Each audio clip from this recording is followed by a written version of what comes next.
નમસ્કાર. એક વિવાદ જે છેલ્લા 10-12 દિવસથી ચાલી રહ્યું છે, જેની આગ હવે માત્ર ગુજરાતમાં જ નહીં, રાજસ્થાન, મધ્યપ્રદેશ અને ઉત્તર પ્રદેશ સુધી પણ પહોંચી ગઈ છે. હું જે વિવાદની વાત કરી રહી છું, એ વિવાદ છે પરસોત્તમ રૂપાલા વર્સિસ ક્ષત્રિય સમાજનો જે વિવાદ. બધી જ રીતના એ વિવાદને ડામવાની કોશિશ કરવામાં આવી, બેઠકો થઈ, બધું જ થયું. એક બેઠક થઈ ક્ષત્રિય સમાજના આગેવાનો અને જે ક્ષત્રિયો ભાજપમાં છે, એના વચ્ચે પણ એક બેઠક થઈ, પરંતુ એ નિષ્ફળ રહી, કારણ કે ક્ષત્રિય સમાજને એક જ માંગ છે કે પરસોત્તમ રૂપાલાની ટિકિટ રદ થવી જોઈએ, એના સિવાય અમારે કશું જ નથી જોતું. એટલે એ બેઠક નિષ્ફળ રહી છે. હવે આગળની રણનીતિ એ લોકો ઘડવાના છે કે કઈ રીતના એની સામે વિરોધ કરી શકે. આ બધાની વચ્ચે આપણી સાથે કલ્યાણસિંહ ચંપાવત છે, એમની સાથે સીધી વાત કરવી છે કે સમાજ અત્યારે આટલો ઉગ્ર કેમ બન્યો છે, એમની માંગણી શું છે, અને સમાજ સાથે એ સતત વાતચીત કરતા હોય તો એમને ખબર હોય કે સમાજને અંદરથી શું જોઈએ છે, કારણ કે ઘણી બધી વાર એ પણ પ્રશ્ન આવે છે કે આ ઉપેક્ષાનો ઉકળાટ છે કે શું છે. તો સૌથી પહેલો સવાલ મારો એ છે કે બેઠક કરવામાં આવી, બેઠક નિષ્ફળ રહી, અંદરો અંદર પણ ઘણી બધી પ્રોબ્લેમ્સ દેખાઈ રહી છે અત્યારે. ભલે સમાજ ના પાડે કે અમારા અંદર કોઈ પ્રોબ્લેમ નથી, પણ ઘણી બધી જગ્યાએ ઉપેક્ષાની ઉકળાટ જે કહેવાય એ દેખાઈ રહી છે. બહુ સાચી વાત પાયલબેન. છબાવટ મીડિયાના માધ્યમથી હું જરૂર જણાવવાનો પ્રયત્ન કરીશ કે પરસોત્તમ રૂપાલાજી એ મૂળ શિક્ષક છે, ભારતીય જનતા પાર્ટીના પ્રદેશ પ્રમુખ રહી ચૂક્યા છે, રાજ્યસભાના સાંસદ છે અને કેન્દ્રમાં કેબિનેટ મિનિસ્ટર છે. આવા અનુભવી અને વર્ષોથી ભારતીય જનતા પક્ષ સાથે સંકળાયેલા અને ખૂબ સારા વક્તા. મને લાગે છે કે સામાન્ય વ્યક્તિ ભૂલ કરે તો ક્ષમાને પાત્ર હોઈ શકે, પરંતુ પરસોત્તમ રૂપાલાજી જેવા પાર્ટીના જે ટોપ 5 નેતામાં ગુજરાતમાં ગણતરી થાય, એ જ્યારે અમારી ક્ષત્રિય સમાજની મા દીકરીઓ વિશે વાત કરે, રોટી બેટીના વ્યવહારની વાત કરે, એમને એટલો ખ્યાલ હોવો જોઈએ કે ભારત દેશમાં વિદેશીઓના જેટલા પણ આક્રમણ થયા, એમાં જે કંઈ યુદ્ધ લડ્યા, સામનો કર્યો અને ભારત રાષ્ટ્રને એક અને અખંડિત રાખવા માટે લાખો લોકો શહીદ થયા, એ માત્ર ક્ષત્રિય કોમના છે. ભારતની ઇજ્જત રાખવા માટે અને ભારત રાષ્ટ્ર પ્રત્યે વફાદારી બતાવવા માટે કોઈ એક કોમે આટલી બધી શહાદત વરી હોય તો એ ક્ષત્રિય સમાજ. સમગ્ર ભારતમાં 562 રજવાડા અને ગુજરાતના 265 રજવાડા, આ તમામ રજવાડા બિનશરતી રીતે કોઈ પણ જાતના વળતરની અપેક્ષા વગર 73 તો મોટા કિલ્લા, 7,000 મહેલ, 30 લાખ એકર જમીન અને 562 રજવાડા જ્યારે સામેથી રાષ્ટ્રની અખંડિતતા માટે ધરી દેવામાં આવે, ત્યારે આ ક્ષત્રિય સમાજની બહુ મોટી ઉદારતા છે, કોઈ અપેક્ષા વગર. તો શું આ રૂપાલાજી નહીં જાણતા હોય? અને સાથે સાથે આ સમાજને રાજકીય સામાજિક રીતે અનેક ગણો અન્યાય થયો, છતાં આ સમાજ લડાયક પણ છે, સહનશીલ પણ છે. અમે કારણ વગર કોઈ પણ પક્ષ કે ધર્મ પણ અમે અપમાનજનક ટિપ્પણી કરતા નથી. તો રૂપાલાજી, આપના આ શબ્દો એ ક્ષમ્ય નથી, માફી આપવાને લાયક નથી. હા, ગોંડલમાં કેટલાક રાજકીય આગેવાનોએ મિટિંગ કરીને આપને સહકાર આપ્યો અને ભાજપના જે ક્ષત્રિય આગેવાનો જેમને કોઈને કોઈ પદ મળ્યા છે, મિનિસ્ટર રહી ચૂક્યા છે, બોર્ડ નિગમમાં ચેરમેન, ધારાસભ્ય રહી ચૂક્યા છે, આવા કેટલાક 10-15 નેતાઓએ ભારતીય જનતા પાર્ટી પક્ષના આગેવાનોએ મિટિંગ બોલાવવાથી હાજર રહેલા, પરંતુ સમાજની લાગણી પૂછી નથી. એટલે મારે અમારા સમાજના આગેવાનોને એ પણ જણાવવું છે કે સાહેબ, 2014માં, 2019 અને 2024 આ 3 લોકસભામાં 78 લોકસભાની સીટમાંથી એક પણ સીટ રાજપૂતને ન ફાળવી, ત્યારે આપ બધા નેતાઓ કેમ ચૂપ હતા? આપ ક્યાં હતા? બીજો પ્રશ્ન બેનશ્રી, કે જ્યારે સરદાર પટેલનું યુનિટી ઓફ સ્ટેચ્યુ 3,000 કરોડનું બન્યું, ત્યારે અમારા જ નેતાઓએ ફંડ ફાળો ઉઘરાવા ગયેલા. એ 3,000 કરોડની યુનિટી ઓફ સ્ટેચ્યુ એટલે રાષ્ટ્રના શિલ્પી. પણ એ શિલ્પી ક્યારે બન્યા? આ રાષ્ટ્ર અખંડ ક્યારે બન્યું? આ રાજપૂતોએ આ રજવાડા સ્વેચ્છાએ દાનમાં આપ્યા, પોતાના બલિદાન આપ્યા, સંપત્તિનું દાન આપ્યું, રજવાડા, કિલ્લા, મહેલ, જમીન, જાયદાદ આ બધું દાનમાં આપ્યું. ત્યારે સરદાર પટેલ આટલા ઊંચા થયા, ત્યારે અમે માગણી કરેલી, હું પણ એમાં સાક્ષી છું કે 1% અમને સરદાર પટેલનું સ્ટેચ્યુ બનાવવા માટે 3000 કરોડ ફાળવ્યા. તો 1% 30 કરોડ આપો, અમે અમારું અસ્મિતા ઐતિહાસિક સંગ્રહાલય શૌર્યધામ બનાવીશું, અથવા તો અમને જમીન ફાળો. દુઃખ છે બેન, આજે 12 વર્ષ થઈ ગયા, ના તો જમીન ફાળવી અને ના 1%. સરદાર પટેલના સ્ટેચ્યુ માટે 100 રૂપિયા આપ્યા, અમને 1 રૂપિયો તો આપી જુઓ, એ પણ સરકારે ના આપ્યું. અમારું હળહળતું અપમાન થયું છે. હવે અમારાથી સહન થાય એમ નથી. જો અમને લોકસભામાં એક સીટ ન મળે, ખરેખર અમારી 7%ની વસ્તી મુજબ 26માંથી 2 સીટ મળવી જોઈએ, તો દરેક લોકસભામાં 2 એ રજવાડાઓના રાજપૂતને મળવી જોઈએ. જેમ કે ભાવનગર આખે આખું સ્ટેટ ગોહિલવાડનું હતું, એકાદ ગોહિલને આપો. કચ્છ અને જામનગરે જાડેજાઓનું હતું, તે એકાદ જાડેજાને આપો. અને સુરેન્દ્રનગર ઝાલાવાડ એ ઝાલાઓનું હતું, એકાદ ઝાલાને આપો. અમારું ઈડર સ્ટેટ રાઠોડનું હતું, એકાદ રાઠોડને આપો. આવડા મોટા સ્ટેટ દાનમાં આપીએ અને તમે અમારા હકમાં, અમારા ભાગમાં વસ્તી મુજબ 2 સીટ આવે એ પણ આપી શકતા નથી. 1% અમને ફંડ આપી શકતા નથી, અમને જમીન આપી શકતા નથી. અમે અમારું ઐતિહાસિક કેન્દ્ર, અસ્મિતાનું કેન્દ્ર શૌર્યધામ ન બનાવી શક્યા. એટલે આ ભાજપ સરકારને કહું છું, આદરણીય વડાપ્રધાનશ્રી, આપને પણ આ ખબર હોવી જોઈએ. આપ પણ એકવાર સંસદમાં બોલેલા કે ભારત દેશના વિકાસમાં રાજાઓનું કોઈ યોગદાન નથી.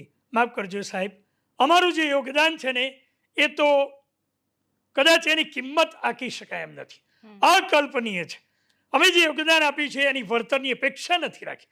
એટલા માટે પાયલબેન, જમાવટ મીડિયા દ્વારા હું સમગ્ર ગુજરાતની જનતાને, ગુજરાતની ભાજપ સરકારને અને ભાજપ પાર્ટીના નેતાઓને કહેવા માગું છું કે આ પાર્ટી જે ચાલે છે એમાં 25 વર્ષ મેં સેવા આપી છે. કોઈ પણ પાર્ટીમાં હોદ્દો લીધો નથી, ચૂંટણી લડ્યો નથી. આ ભાજપ સરકારના સૂત્રો, યોજનાઓ, તાલીમ, બજેટ, પ્રવચન આ બધું મેં યોગદાન ફ્રી આપ્યું છે, કરોડોના ખર્ચે. અને છતાંય અમારા સમગ્ર સમાજને આટલો અન્યાય થતો હોય તો હવે અન્યાય સહન કરવાની શક્તિ આ ક્ષત્રિયોની નથી. અમે રણબંકા છીએ, અમે કેસરિયા છીએ. તો અમારી તો કેસરી ટોપી અને કેસરી કેસ છે. અમે તો જીવનના કેસરિયા કર્યા છે. રણમાં જઈએ તો કાં તો ખપીને આવીએ અને કાં તો જીતીને આવીએ. અમને અમારા શબ્દો પાછા ખેંચવાની આદત નથી. અમારી જબાન એકવાર બોલી એટલે સનાતન સત્ય જ હોય. અચ્છા, ક્ષત્રિય સમાજ માન મર્યાદા બધી જ રીતના એવું કહેવાય કે બધું જાળવીને ચાલતા હોય, તો ક્ષત્રિય સમાજને અત્યારે આટલા બધા આક્રોશિત રીતના કેમ બહાર આવવું પડે છે? કારણ કે તમે જે પ્રમાણે કહો છો એમ ભાજપમાં પણ ક્ષત્રિય સમાજના અગ્રણીઓ તો છે જ, ભાજપમાં એવા પૂર્વ નેતાઓ છે, મંત્રીઓ છે, બધા છે, તો ત્યાં સમજાવટ કેમ ન થઈ? બહુ સરસ. અમારા સમાજના મંત્રીઓ અને નેતાઓને સમાજે જ સહકાર આપ્યો, સમાજે મત આપ્યા અને અપાવ્યા. અમે એમને સમાજના અગ્રણીને મોભી બનાવ્યા. પણ જ્યારે અમારી શૌર્યધામ બનાવવા માટેની જમીનની વાત આવે, અમને ફંડ આપવાની વાત આવે, ટિકિટ આપવાની વાત આવે ત્યારે મૌન રહ્યા. બેન, આજે કહીશ, અમારા સમાજના જે નેતાઓને વિધાનસભામાં ટિકિટ ન મળી એમને અન્ય સમાજના કોઈ યુવાનને ટિકિટ અપાવવાનો પ્રયાસ નથી કર્યો કે ટિકિટ અપાવી શક્યા નથી. તો આપ શ્રી 30-40 વર્ષ જો સરકારમાં ચેરમેન અને મિનિસ્ટરના હોદ્દા પર રહ્યા હોય અને આ સમાજને એક યુવાનને તમે વિધાનસભા કે લોકસભાની ટિકિટ ન અપાવી શકો તો આ સમાજે આપને મોટા નેતા બનાવ્યા. આજે પણ જ્યારે રૂપાલાજી સમાજની બદનામી થાય, સમાજનું અપમાન થાય અને મા, બેન અને દીકરીઓનું અપમાન થાય એવો વાણીવિલાસ કર્યો છે, ત્યારે પણ મારા રાજપૂત સમાજના નેતાઓ શા માટે મૌન છે? શું પક્ષ મહાન છે? આપ પક્ષના ગુલામ કે એજન્ટ ન બની શકો. આપ સમાજને વફાદાર રહો. સમાજ એ માં છે, પહેલા માં છે પછી માસી છે. એટલે રાજપૂત સમાજના નેતાઓને હું 2 હાથ જોડી વિનંતી કરું છું કે આપ સમાજને અન્યાય થતો હોય ત્યારે સમાજ સાથે રહો, પક્ષ સાથે નહીં, કારણ કે સમાજે તમને મોટા નેતા બનાવ્યા છે. અચ્છા, ઇતિહાસમાં કોઈ આ રીતનો વિવાદ થયો છે કે જેમાં ક્ષત્રિયોએ આટલા ઉગ્રતાથી બહાર આવવું પડે? હા, જ્યારે ફિલ્મની વાત હતી પદ્માવતીની, તો પદ્માવતી ફિલ્મમાં અમારી જે રાજપૂતાણીઓ હતી, મહારાણીઓ હતી, એ ક્યારેય મુજરો ડાન્સ ન કરે. એ ખુલ્લામાં જાહેરમાં પ્રેમ ન કરે. અમારી આજે પણ ગામડામાં મોટા ભાગે રાજપૂત દીકરીઓ એ લાજ કાઢે છે, આજે પણ ચહેરો બતાવતા નથી. અમારી માન મર્યાદા આજે ટકી રહી છે. દિવસે ગમે તે નાસ્તો કરવા, ફરવા કે પિક્ચર જોવા જતા નથી. તો પદ્માવતી ફિલ્મમાં જ્યારે જે મહારાણી બને છે એને જ નૃત્ય કરતા બતાવે અને એને જ જાહેરમાં પ્રેમ કરતા બતાવે તો આ અમારી અસ્મિતાનું અપમાન હતું. અમારી મહારાણી, અમારી માતાનું, કે જેને જોહર કરેલા હજારો મહારાણીઓ અગ્નિકુંડમાં કૂદી પડેલી, એમના શરીરને વિદેશો સ્પર્શ ન કરે. અને એટલા માટે એ અગ્નિકુંડમાં કૂદીને જોહર કરતી હતી, એ સતી થતી હતી. આ અમારી ઇજ્જત છે, આ અમારી મર્યાદા છે, આ અમારું ક્ષાત્રત્વ છે, આ અમારું સતીત્વ છે. અને એટલા માટે ક્ષત્રિય જોડે જે તાકાત છે, જે ઇજ્જત છે, જે પ્રતિષ્ઠા છે, જે કટિબદ્ધતા, વચનબદ્ધતા અને પ્રતિબદ્ધતા છે, એ અન્ય જગ્યાએ જોવા નહીં મળે. અને એટલા માટે અમારી મા દીકરીઓનું જ્યારે અપમાન થાય ત્યારે ક્ષત્રિય બધું જ ચલાવી શકે, એ મા દીકરીઓનું અપમાન કદી ન ચલાવી શકે. અચ્છા, જોહરની વાત આવી છે તો અત્યારે પણ મહિલાઓએ એવું કહ્યું છે કે જો જે સમય આપવામાં આવ્યો છે, અમે ઘણો સમય આપી દીધું, જો યોગ્ય નિર્ણય નહીં લેવાય તો અમે જોહર કરીશું. તો તમને યોગ્ય લાગે છે કે આ વિવાદને કારણે મહિલાઓએ આટલું ઉગ્ર થઈ અને જોહર કરવાની વાત કરવી પડે? પાયલબેન, બહુ સાચી વાત છે કે અમારા સમાજમાં ક્યારેક અપમાન સહન ન થાય ત્યારે અપમાનનું વિરોધાભાસી જે આક્રોશ, એ અપમાન આક્રોશ સ્વરૂપે બહાર આવે ત્યારે એ અમારી બેન દીકરીબા જે બોલ્યા છે એમનો આક્રોશ છે કે અમારે કેટલું સહન કરવાનું, અમને એક પણ ટિકિટ ના આપી, તમે ટિકિટ બદલી શકતા નથી, શું તમને અન્ય ઉમેદવાર મળતો નથી? જે વાણીવિલાસ કરે, સમગ્ર ક્ષત્રિય સમાજનું, સમગ્ર ભારતના ક્ષત્રિય સમાજનું અપમાન થાય અને પક્ષવાળા એક ઉમેદવારને ન બદલી શકે, તો અમારે પણ સમય આવે આવા ઉમેદવાર નથી જોઈતા. જરૂર પડે તમે જોહર કરીશું, એટલે કે રૂપાલા સાહેબના બંગલાની સામે અમે અગ્નિ ચોપીને અમારી જાતને હોમી દઈશું. આ એક બલિદાનની વાત છે. જો અમારા સમાજની લાગણીની નોંધ ન લેવાય અને અમારી લાગણી, અમારી ઇજ્જત, અમારી પ્રતિષ્ઠા જો પાર્ટીની દ્રષ્ટિએ, સરકારની દ્રષ્ટિએ જો નોંધ ન લેવામાં આવતી હોય તો અમે ઉગ્ર સ્વરૂપ ધારણ કરી શકીએ છીએ. આ આપોઆપ એ આઘાત અને પ્રત્યાઘાત છે, ક્રિયાબળ અને પ્રતિક્રિયાબળ છે. સહન ન થાય ત્યારે આ હદ સુધી વ્યક્તિ આવી શકે. તમને જરા પણ એવું કોઈ પણ અંશે એવું લાગે છે કે લોકસભાની ચૂંટણી આવે છે અને એ દરમિયાન રૂપાલાએ આ નિવેદન આપ્યું છે એટલે વધારે આને વેગ મળ્યો છે? જો કોઈ નોર્મલ દિવસે કે એવી રીતના આ રીતનું નિવેદન આપવામાં આવત તો જે વિવાદ છે ડામવાની કોશિશ કરવામાં આવત, જે અત્યારે પણ થઈ રહી છે, પણ ત્યારે સહેલું રહેત. હા, એમાં હું જરૂર કહીશ કે અત્યારે પોતે કેબિનેટ મિનિસ્ટર ચાલુ છે રાજ્યસભાના સભ્ય તરીકે. હવે એમની એ મુદત પૂરી થઈ છે. હવે એ લોકસભામાં ચૂંટાય તો ફરીથી મિનિસ્ટર બની શકે એવી પૂરેપૂરી શક્યતાઓ છે. તો આવડા મોટા ગજાના નેતાએ જ્યારે એમને ટિકિટ મળી છે, એ પણ વિસ્તાર બદલાયો છે. એ મૂળ અમરેલીના છે અને અમરેલીનો વિસ્તાર એટલા માટે બદલ્યો છે કે ત્યાં એ પોતે વિધાનસભામાં હારી ચૂક્યા છે. એમની પ્રતિષ્ઠા કે ઇજ્જત જે જોઈએ એ પ્રમાણે અમરેલી વિસ્તારમાં નથી. પ્રજા એમનાથી નારાજ છે, માટે પોતાનો વિસ્તાર બદલીને અન્ય વિસ્તારમાં આવ્યા છે. તો અન્ય વિસ્તારમાં આવ્યા પછી એમને કોઈ પણ એક મોટા સમુદાયને, મોટા સમાજને હળહળતું અપમાન થાય, એમની ઇજ્જત હણાય અને અમારી લાગણીને બહુ મોટી ઠેસ અને આઘાત પહોંચે, આવું નિવેદન ન જ આપવું જોઈએ. ચૂંટણી હોય કે ન હોય, કોઈ પણ વ્યક્તિ જ્યારે સમગ્ર સમાજને અપમાનિત કરે ત્યારે સમાજ સહન ન જ કરી શકે. એ એવું કહે છે કે મેં 2 વાર માફી માંગી છે, મેં હાથ જોડીને માફી માંગી છે, એટલે વિષય પૂરો થઈ જવો જોઈએ અને આટલું બધું વેગ ના આપવો જોઈએ. પાયલબેન, જમાવટના માધ્યમથી જરૂર કહીશ કે જ્યારે વ્યક્તિ અજાણપણે ભૂલ કરે, સ્લીપ ઓફ ટંગ, તો માની શકાય આ તો ઇતિહાસના જાણકાર છે.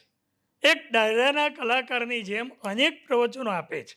આ શિક્ષક છે. એક શિક્ષક પાર્ટીના પ્રમુખ રહેલા હોય અને રાજ્યસભાના સદસ્યને કેબિનેટ મિનિસ્ટર જ્યારે જાણી જોઈને આવું વર્તન કરે, હવે એમને કહેવામાં આવેલું કે પછી પોતે જાતે આ ઉપજાવી કાઢેલું છે એ આપણે કહી શકતા નથી. પણ રૂપાલાજીના મોઢે આવા શબ્દો ન જ શોભે. અન્ય સામાન્ય વ્યક્તિ બોલી હોત તે માફી અમે સ્વીકારી લેત, પણ જ્યારે આવડી મોટી વ્યક્તિ, અમને એવું લાગે છે કે જાણી જોઈને સમગ્ર સમાજનું અપમાન થયું છે, એટલે સમાજ માફી આપવાને માટે એ સમાજ એટલી હદે ઉતરી શકે એમ નથી. એમની ટિકિટ રદ કરો કે રૂપાલાજી પોતાની જાતે સમજીને ઉમેદવારી પત્ર ભરે જ નહીં એવું જાહેર કરે તો આ પ્રશ્ન સમી શકે એમ છે. પાર્ટી ટિકિટ રદ કરે કે પોતે ઉમેદવારી ભરે નહીં, આ બેમાંથી અન્ય કોઈ ઓપ્શન અત્યારે દેખાતો નથી. સમાધાન નહીં તો શું? કારણ કે મિટિંગો થઈ ગઈ છે. CR પાટીલે પણ કહ્યું કે અમે અમારી રીતના પૂરો પ્રયાસ કરીશું, બેઠકો કરીશું, આગેવાનોને મળાવીશું અને સમજવાની કોશિશ કરીશું. બેઠક પણ થઈ ગઈ પણ નિષ્ફળ રહી. તો સમાધાન નહીં તો હવે શું? જો ટિકિટ રદ નહીં કરે, કારણ કે અત્યારે તો અંસાર નથી દેખાઈ રહ્યા કે ટિકિટ રદ કરશે એવું. જો ટિકિટ રદ નથી થતી તો હા, હવે પાર્ટીએ સમજવું જોઈએ કે જેને ઓછામાં ઓછી 2 લોકસભાની સીટ આપવી જોઈએ અને 3 ટર્મથી એક પણ સીટ આપતા નથી. એટલું જ નહીં, સમગ્ર સમાજનું અપમાન જાહેરમાં કરી રહ્યા છે. તો એમને ટિકિટ તો નથી આપી રહ્યા લોકસભાની, ઉપરથી અપમાન કરી રહ્યા છે અને જે અપમાન કરે છે એનું ઉમેદવારી રદ નથી કરી શકતા. આ સમાજ હવે ક્યાં સુધી સહન કરશે? કદાચ એક ગામમાં બેનર લાગશે કે ભાજપના ઉમેદવાર હવે પ્રવેશ નહીં જ કરી શકે અને દરેક ગામમાં ક્ષત્રિયો છે લખી રાખજો અને અમને અન્ય કોમનો પણ સહકાર મળશે. પછી માલધારી સમાજ હોય, જૈન સમાજ હોય, દલિત સમાજ હોય, આદિવાસી સમાજ હોય, અન્ય તમામ સમાજો ક્ષત્રિયોને સહકાર આપશે. ત્યારે એક સીટ બચાવવા જતાં એમને અન્ય અનેક સીટો પર અનેક ગણું નુકસાન કે અનેક ઉમેદવારો હારવાની શક્યતા દેખાઈ રહી છે. કારણ કે સરકારમાં એટલું બધું કામ કર્યા પછી, IAS IPSને 20 વર્ષ ટ્રેનિંગ આપ્યા પછી, સમગ્ર ગુજરાતની 182 વિધાનસભામાં પ્રવાસ કર્યા પછી ડૉક્ટર કલ્યાણસિંહ ચંપાવત આ ભાજપ સરકારને અને ભાજપ પક્ષને વિનંતી કરે છે કે મહેરબાની કરીને આપને વધુ નુકસાન સહન ન કરવું હોય તો એક ઉમેદવાર બદલો. અમને તો ટિકિટ આપી નથી, 3 ટર્મથી અન્યાય સહન કરી રહ્યા છે. હવે વધુ સહન શક્તિનો પરચો અમારી પાસેથી અપેક્ષા રાખશો નહીં. હવે જ્યારે રોડ પર ક્ષત્રિય સમાજ ઉતરી આવશે ત્યારે તમારા ઉમેદવારને કોઈ પણ ગામમાં પ્રચાર કરવા માટે જવું બહુ ભારે પડી જશે. રૂપાલા માત્ર નિમિત્ત બન્યા, તમે જે કહી રહ્યા છો એ બધા મુદ્દા તો પહેલેથી બેક ઓફ માઇન્ડમાં હતા જ ક્ષત્રિયોને, અને રૂપાલાએ આ નિવેદન આપ્યું એના પછી આક્રોશ વધી રહ્યો. કારણ કે ક્ષત્રિય સમાજ તો એવું કહે છે કે અમને ભાજપથી કોઈ જ વિરોધ નથી, પણ પછીથી હવે એવું આવે છે કે ભાજપે અમારી સાથે અન્યાય કર્યો છે. ભાજપે અન્યાય કર્યો પણ અમે સહન કરી લીધું છે અને રૂપાલાજીને બદલવામાં નહીં આવે તો એક બેઠકના કારણે અન્ય અનેક બેઠકો પણ નુકસાન થશે. કારણ કે પછી ક્ષત્રિય સમાજ મૌન નહીં રહે. પછી અમારું લક્ષ્ય રાજકોટની એક બેઠક નહીં હોય, અનેક બેઠકો પર નુકસાન થાય એવા તમામ જગ્યાએ. કારણ કે ક્ષત્રિયો માત્ર રાજકોટમાં નથી. અત્યારે અમારો પ્રશ્ન રૂપાલાની સીટ પૂરતો મર્યાદિત છે અને જો રૂપાલાને બદલવામાં નહીં આવે કે રૂપાલાજી સ્વેચ્છાએ જાહેર નહીં કરે કે હું ફોર્મ નથી ભરતો, તો અન્ય સીટો પર, અન્ય બેઠકો પર ગામડે ગામડે તાલુકે બેનરો, પોસ્ટરો અને અમારા ક્ષત્રિય રોડ પર નીકળી જશે. ભાજપ પક્ષના નેતાઓને પ્રચાર કરો ભારે પડી જશે. માટે હજુ કહીએ છીએ બહુ અન્યાય થયો છે, હવે સહનશીલતાની મર્યાદા વટાવી ચૂક્યા છીએ. હવે અમારી બહુ સહનશીલતાની અપેક્ષા ન રાખશો. હવે આક્રોશ, જુસ્સો, જોમ, ખમીર અને જમીર એ પણ બતાવવાનો સમય પાકી ગયો છે. તો ક્ષત્રિયો બતાવીને રહેશે. તમે જે રીતના કહી રહ્યા છો કે અલગ અલગ જગ્યાએ ઉમેદવારો અમે મૂકીશું, તો બીજી ક્ષત્રિય સમાજની રણનીતિ શું છે? કારણ કે સંકલન સમિતિ સાથે ઘણા બધા આગેવાનો સાથે મારી વાતચીત થઈ, હજી રણનીતિ તૈયાર કરવામાં આવે છે, પણ જો ઉમેદવાર નથી બદલતા તો આગળની રણનીતિ ક્ષત્રિયોની શું હશે? કઈ રીતના લડત આપશે? હા, મેં આપને હમણાં જ કહ્યું એ પ્રમાણે પાયલબેન કે જો એક ઉમેદવારને નથી બદલતા તો અમારા ક્ષત્રિયોની નીતિ હવે એ તરફ ગળાશે કે સમગ્ર ગુજરાતમાં દરેક ગામડે જ્યાં જ્યાં ક્ષત્રિયની વસ્તી છે એ દરેક ગામના યુવાનો નીકળી જશે બોર્ડ બેનર લઈને, માથા પર કાળી પટ્ટી કરીને. જેવી રીતે અમે કેસરિયા કરેલા એ વખતે આ ચૂંટણીમાં પણ અમે બતાવી દઈશું કે ક્ષત્રિયના અપમાનનો બદલો ક્ષત્રિયો કેવી રીતે લઈ શકે છે. એટલે હજુ એ તમારી પાસે આ પાસા છે, તમારી પાસે આ બાંધી મુઠ્ઠી છે, ઉમેદવાર બદલી શકો છો. નહીં તો સમગ્ર ગુજરાત અને ભારતમાં નુકસાન સહન કરવાની તૈયારી રાખી શકો છો. ક્ષત્રિયો માફ કરવાના મૂડમાં નથી. સંકલન સમિતિના મોટાભાગના સભ્યો એ એક જ માગ છે, રૂપાલાને બદલો. અમારી બીજી કોઈ માગ નથી. બદલતા તો પરિણામ બહુ મોટું ખરાબ આવી શકે છે.